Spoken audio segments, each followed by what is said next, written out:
purpose of Psalm 85 is to show us it's far more important for God to change our hearts than to change our life circumstances. He opens in verses 1 through 3 by referencing one of God's deliverances in the past, that He restored Israel to the land of promise, He rescued His people from captivity, He forgave them, and He turned His anger away from them. Now, we don't know exactly what past event this is referring to. It could have been a rescue from captivity in Egypt. It could have been a rescue during the period of the Judges, or a rescue from the Philistines. But the point is, He's acknowledging God has saved His people from captivity before, and now in verses 4 through 13, He's asking God to do it again and to rescue them from captivity, presumably captivity in Babylon. But here's what's interesting. When you think back to all of the times in history God rescued Israel from their troubles and changed their life circumstances, it very rarely meant that their hearts were changed. For instance, when He brought them out of Egypt, He changed their life circumstance drastically, and yet their hearts still aren't right with God, and they're grumbling in the wilderness. They're building idols and worshiping a golden calf. Or think to the period of the Judges. Every time God sent a judge to rescue Israel, it's not long before they turn right back to sin again. And if you think about the Babylonian captivity, when God finally sets the Jews free to go home to Jerusalem and rebuild the temple in 539 BC, we can read in books like Ezra and Nehemiah and Malachi that their hearts still weren't right. They still did not love the Lord with all of their heart, soul, mind, and strength. And so as the psalmist in Psalm 85 asks God to restore them from captivity, his focus is much more on God restoring their hearts and making them into new people. In verse 4, he doesn't just say restore us from captivity, he says restore us so that we will be people that no longer arouse your anger. In verse 6, he asks God to bring us to life again. We are dead spiritually, but we want to rejoice in you because of your loving kindness and your salvation. And as he waits for God's answer in verse 8, he's waiting for God to speak peace so that he and his people are not enemies anymore. And notice what he says at the end of verse 8,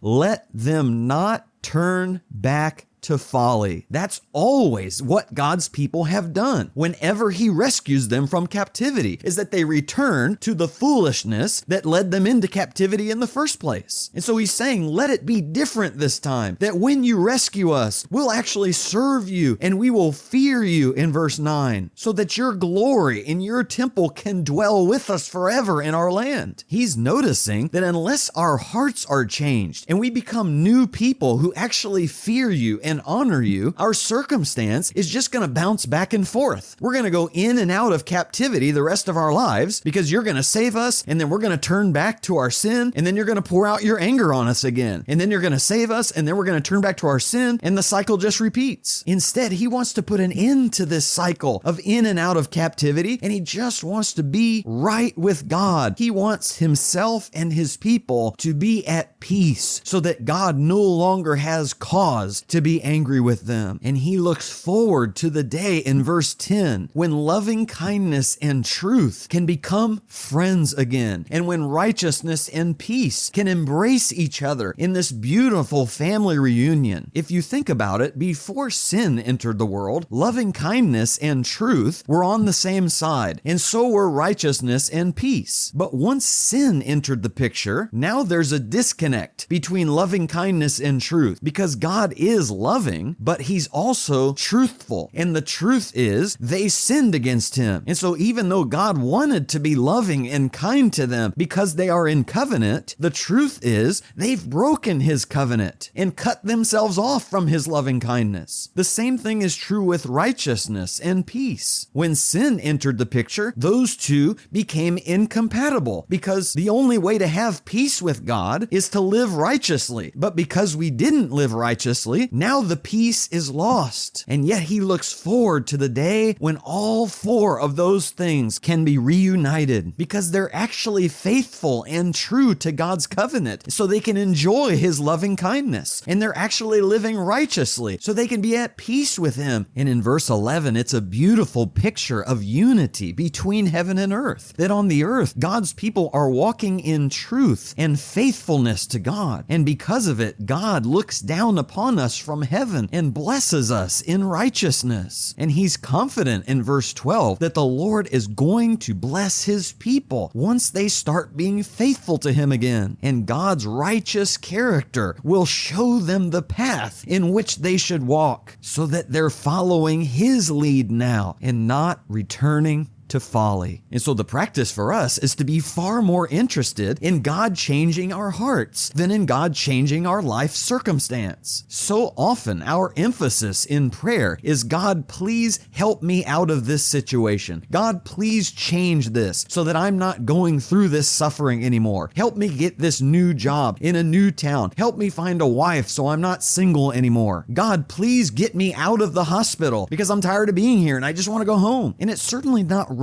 to ask God to change our circumstances, but God is far more interested in changing our hearts, because if our hearts aren't changed, then the change in circumstance won't do us much good, because we'll still be the same person. And this points to Jesus, because when he finally came, the Jews were expecting the Messiah to come and change their earthly circumstance, to come rescue them from the Romans so that the Jews would be the dominant nation in the world again. And yet Jesus came to change something far more important than their circumstances, and that was their hearts. He came to restore us and to revive and bring us to life again and to remove God's anger so that we can be at peace with him. And it's so amazing to see how the cross fulfills verses 10 and 11, because it was at the cross that loving kindness and truth became friends again. At the cross, the truth of Jesus's faithfulness atoned